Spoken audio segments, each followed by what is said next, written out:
कराधान घोटाला एक ऐसा घोटाला जो पूरे मध्य प्रदेश की 1148 पंचायतों में हुआ और इसमें हुआ ये कि फर्जी कर अधिरोपित होना बताया जाकर 14वें वित्त आयोग की जो परफॉर्मेंस ग्रांट थी उस परफॉर्मेंस ग्रांट की राशि का जो लाभ है 1148 पंचायतों को सीधे एकल खाते में दे दिया गया। उसमें से रीवा और मऊगंज क्षेत्र की भी जो पंचायतें थी उसमें से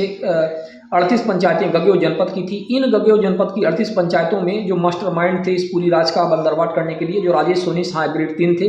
साथ में नागेंद्र सिंह इसके शिव शक्ति कंपनी एक थी कंस्ट्रक्शन मटेरियल सप्लायर उसका प्रोप्राइटर, और प्रतिभा सिंह एक जो रोजगार सहायक थी मढ़ी कला के आसपास की जो पंचायत है। इसमें हुआ ये कि 470/2020 एक FIR दर्ज हुई मनगामा थाने में और FIR में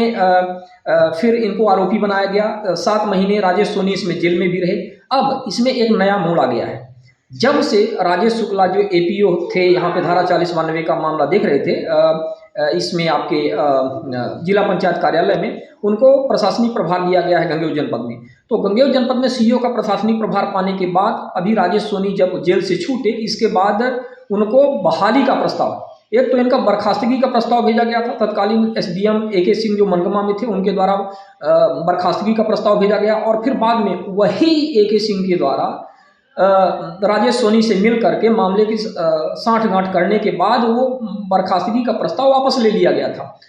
इसके बाद जब ये शिकायत तत्कालीन कमिश्नर अनिल सुचारी के समक्ष हुई जो रीवा संभाग के थे, उन्होंने कलेक्टर रीवा को, तत्कालीन जो कलेक्टर रीवा थे उनको पत्र लिखा और कहा कि दोनों प्रस्ताव, जो एक बर्खास्तगी का प्रस्ताव था AK सिंह SDM के द्वारा भेजा गया और जो दोबारा इनको बहाल करने का प्रस्ताव था, इन दोनों की तस्दीक की जाए, इनको स्टडी किया जाए और एक इसका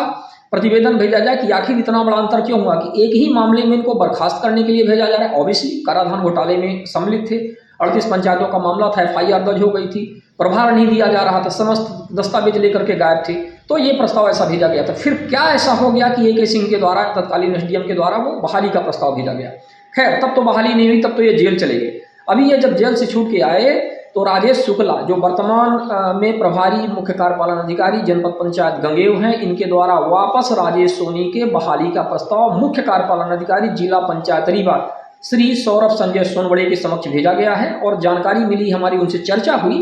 जो इसमें संजय पांडे एडवोकेट अधिवक्ता हैं और हम भी गए थे तो उनसे चर्चा हुई। उन्होंने कहा कि ये प्रस्ताव उन्होंने वापस कर दिया है और हमने CO साहब के समक्ष पूरे मामले को रखा है। हमने कहा है कि इनकी बर्खास्तगी किया जाना चाहिए, ये सामान्य सभा गंगेव जनपद की सामान्य सभा के माध्यम से किया जाना था, ऐसा इसमें उल्लेख है नियमावली में, तो ये किया जाए और इनको बहाल ना किया जाए। ये तो अच्छा हुआ, गनीमत हुई कि सही समय पर इसकी आवाज़ उठा गई, वरना भ्रष्टाचारियों को संरक्षण देने वाले लोग आप देख सकते हैं कि किस तरह से एक FIR दर्ज, जिसका मामला प्रिवेंशन ऑफ करप्शन कोर्ट में चल रहा है, जिनके ऊपर इतने मामले दर्ज हैं ऑलरेडी, जिनकी जो अभी तक प्रभार नहीं दिए, उनको बहाली की गुंजाइश यहाँ पे देखी जा रही है। और ऐसे CO प्रभारी राजेश शुक्ला जैसे व्यक्ति जो गंगेव जनपद में पदस्थ हैं, आखिर किस आधार पर उन्होंने ये बहाली का प्रस्ताव भेजा, ये अपने आप में ही प्रश्न का विषय है।